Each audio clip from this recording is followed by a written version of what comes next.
Well, hello, friends. Mark Holmes here, and as always, thank you guys for watching, commenting, subscribing, and being part of the Joe Boo Sports Report. Without you guys, this literally does not work.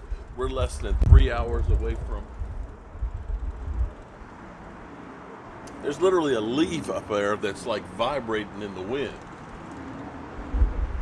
Wow, okay. So we're about less than 3 hours away from our live stream here. Monday nights, Friday nights, we are always here bringing you the news on the Dallas Cowboys. And tonight we're going to talk about the West Coast offense, why Dez Bryant is not a fit for it, and why it's going to be great for Zeke Elliott.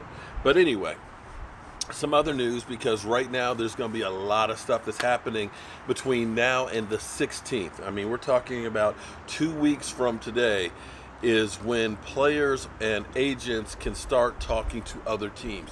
So it behooves the Dallas Cowboys to figure out exactly who it is we are targeting, who we want to have in the fold, and don't let those guys get away. We already heard that the Dallas Cowboys have been having some good talks with Amari Cooper and getting him together, and he's going to be another one of those guys that I say it's really good for the West Coast offense, and I'll tell you exactly why. We know that Dak Prescott more than likely is going to be franchise tagged because they just don't have enough time to get this thing done. And of course, you know, the Dallas Cowboys, they don't get anything done unless it's the last minute.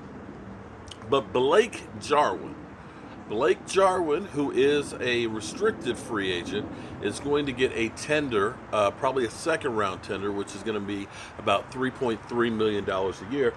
And they're working on getting him a long-term deal. What this definitely says is, Jason Witten, you ain't got to go home, but you got to get the hell out of here because we're moving on.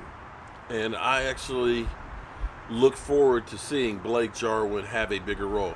We've seen flashes of him over the course of the last 2 years, and when you think of 2017, going to that season after the vacuum that was from Jason Witten retiring, we never knew who was going to be the guy. We didn't know if it was going to be Dalton Schultz, if it was going to be Rico Gathers, or Blake Jarwin, who was going to be our tight end. And that was one of those things that really and truly hurt our team. What you realize now when you look at the evolution of football, where tight ends were, back in the day, just a guy, just a small offensive lineman, so to speak, until Kevin Winslow came around.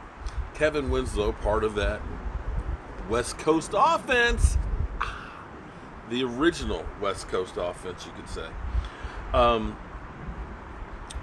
became a weapon. Jason Witten was kind of the next step. He was the first really big pass catcher and so on. And of course, that ended up leading to guys like Tony Gonzalez and Antonio Gates and stuff, to where we are now with guys like the Gronk and Zach Ertz and Travis Kelce. Those guys, in my mind, sometimes a great tight end is more important than a great wide receiver.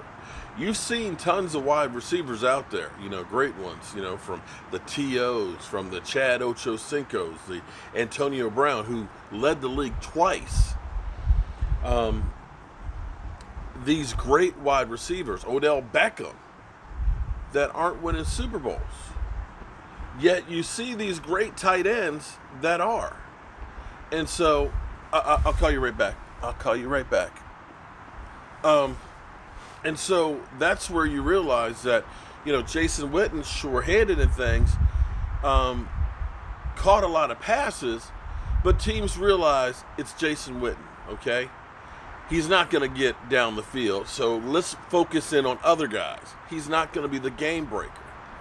Blake Jarwin, we saw flashes of in 2017, that Giant game where he had 3 touchdown passes. And his yards per completion this year were actually really, really good.